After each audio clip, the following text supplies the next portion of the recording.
नमस्कार, DD news के इस विशेष बुलेटिन में आप सभी का स्वागत है। आपके साथ मैं हूं शहला निगार। मेरे साथ है मेरी सहयोगी मनीषा, जो साइन लैंग्वेज में आप तक खबरों को पहुंचा रही हैं। शुरुआत करेंगे हेडलाइंस के साथ। चीन के तियानजिन में आज होगी एससीओ के विदेश मंत्रियों की बैठक। विदेश मंत्री डॉक्टर एस जयशंकर करेंगे भारत का प्रतिनिधित्व। आपसी सहयोग, अंतर्राष्ट्रीय और क्षेत्रीय मुद्दों पर होगी बात।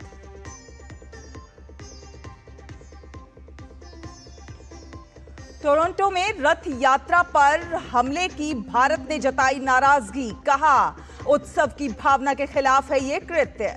कनाडा सरकार से दोषियों पर कार्रवाई की मांग।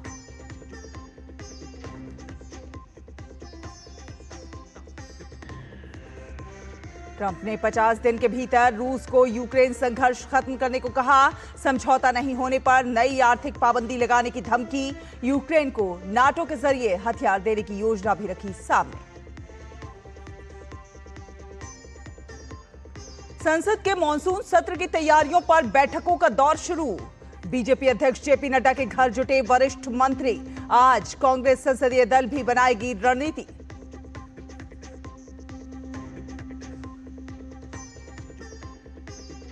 अपने 3 साथी सदस्यों के साथ आज अंतरिक्ष से धरती पर लौटेंगे ग्रुप कैप्टन शुभांशु शुक्ला।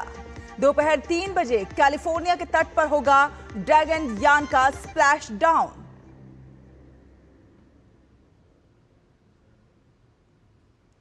हिमाचल के कांगड़ा, मंडी, सोलन समेत कई जिलों में आज भारी से बहुत भारी बारिश का अलर्ट। राजस्थान, ओडिशा, पश्चिम बंगाल और झारखंड में भी मूसलाधार बारिश के आसार।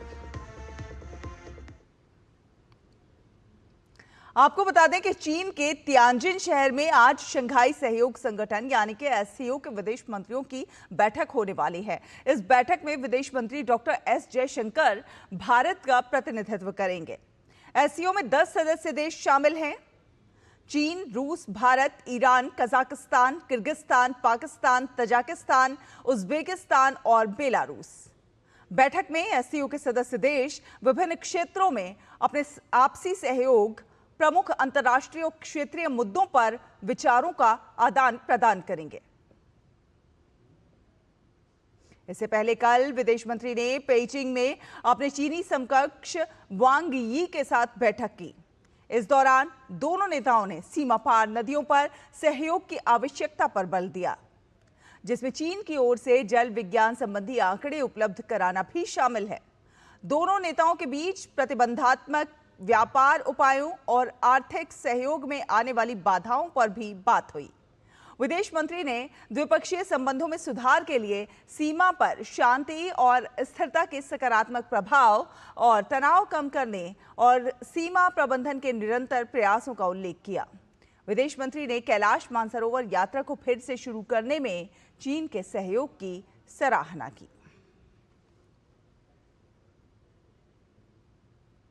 और टोरंटो में रथ यात्रा में बाधा डालने के मामले को भारत सरकार ने कनाडा के समक्ष मजबूती के साथ उठाया है। ये घटना कुछ शरारती तत्वों द्वारा जानबूझकर उत्पन्न की गई, जो कि त्योहारों की भावना के विरुद्ध है।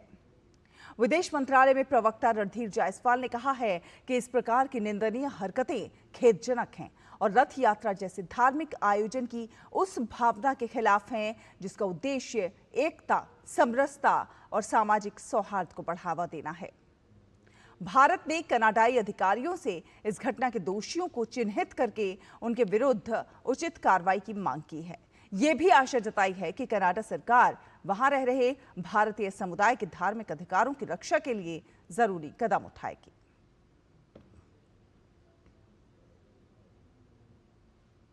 और अमेरिकी राष्ट्रपति डोनाल्ड ट्रंप ने पुतिन को धमकी दी है कि अगर 50 दिनों के भीतर यूक्रेन में युद्ध समाप्त करने के लिए कोई समझौता नहीं हुआ तो रूस पर 100% टैरिफ लगाया जाएगा। अमेरिकी राष्ट्रपति ने नाटो सहयोगियों के साथ यूक्रेन को और हथियार भेजने के समझौते की घोषणा भी की है। कल नाटो महासचिव मार्क रूट के साथ ओवल ऑफिस में एक बैठक के दौरान अमेरिकी राष्ट्रपति ने कहा कि वो रूस और यूक्रेन युद्ध को समाप्त करने के लिए किसी समझौते की दिशा में प्रगति नहीं होने के कारण रूस से नाखुश हैं। व्हाइट हाउस में हुई बैठक के दौरान ट्रंप ने यूक्रेन को पैट्रियट मिसाइल सिस्टम सहित हथियार भेजने की योजना की भी पुष्टि की है। राष्ट्रपति ने कहा कि नाटो सहयोगी अमेरिका से अरबों डॉलर मूल्य के सैन्य उपकरण खरीदेंगे और उन्हें यूक्रेन को दिया जाएगा। नाटो महासचिव मार्क रूट ने कहा कि ये यूक्रेन को हथियारों की सिर्फ पहली खेप होगी और आगे और भी हथियार भेजे जाएंगे।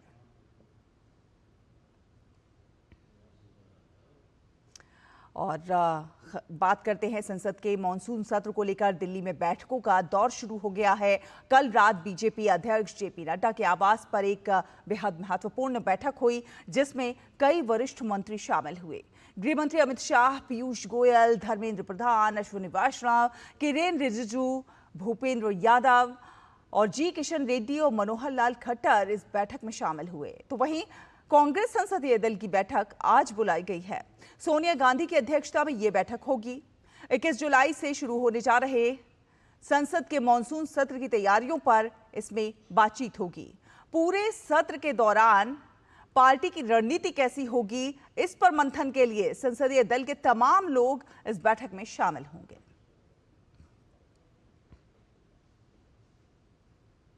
बात करें एक्सियोम 4 मिशन की, तो एक्सियोम 4 मिशन के अंतर्गत अंतर्राष्ट्रीय अंतरिक्ष स्टेशन पर गए हुए भारतीय अंतरिक्ष यात्री ग्रुप कैप्टन शुभांशु शुक्ला और उनके 3 अन्य सहयोगी आज धरती पर वापस लौट आएंगे। करीब 22 घंटे 5 मिनट की इस यात्रा के बाद चालक दल के कैलिफोर्निया के समुद्र तट पर भारतीय समय अनुसार दोपहर बाद 3 बजे के करीब समुद्र में स्प्लैश डाउन करने की उम्मीद है। स्प्लैश डाउन की यह प्रक्रिया पूरे तरीके से स्वचालित होगी। एक्सियोम 4 मिशन के अंतर्गत उन चारों अंतरिक्ष यात्रियों ने अंतर्राष्ट्रीय अंतरिक्ष स्टेशन में 18 दिन बिताए हैं। अंतरिक्ष से धरती की ओर वापसी से पहले अंतर्राष्ट्रीय अंतरिक्ष स्टेशन पर हुए विदाई समारोह में ग्रुप कैप्टन शुभांशु शुक्ला ने भारत की ताकत और आत्मविश्वास की झलक अंतरिक्ष से साझा की। राकेश शर्मा की 1984 की अंतरिक्ष यात्रा के बाद group captain Shubhanshu Shukla space की यात्रा करने वाले दूसरे भारतीय अंतरिक्ष यात्री हैं। बात करें मौसम की, तो मौसम विभाग ने हिमाचल प्रदेश के 6 जिलों ऊना, कांगड़ा, मंडी, सोलन, शिमला और सिरमौर के लिए ऑरेंज अलर्ट जारी किया है। साथ साथ 20 जुलाई तक राज्य भर में मानसून सक्रिय रहने की चेतावनी भी दी गई है। मौसम विज्ञान केंद्र शिमला के वरिष्ठ वैज्ञानिक संदीप कुमार शर्मा के अनुसार पिछले 24 घंटों में शिमला, सिरमौर, कुल्लू और मंडी जिलों में मध्यम बारिश दर्ज की गई। सबसे अधिक बारिश राजगढ़ में दर्ज की गई है।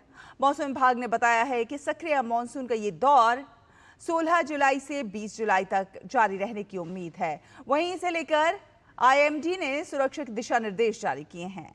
अलर्ट जोन में रहने वाले निवासियों और जिला अधिकारियों से सतर्क रहने और आगामी बारिश के मद्देनजर आवश्यक सावधानी बरतने का आग्रह किया गया है। और विश्व के सबसे उम्रदराज मैराथन धावक फौजा सिंह का 114 वर्ष की उम्र में निधन हो गया है। फौजा सिंह जालंधर में अपने घर के बाहर टहल रहे थे, तभी एक कार ने उन्हें टक्कर मार दी, जहां वो बुरी तरह से घायल हो गए और अस्पताल में उनकी मृत्यु हो गई।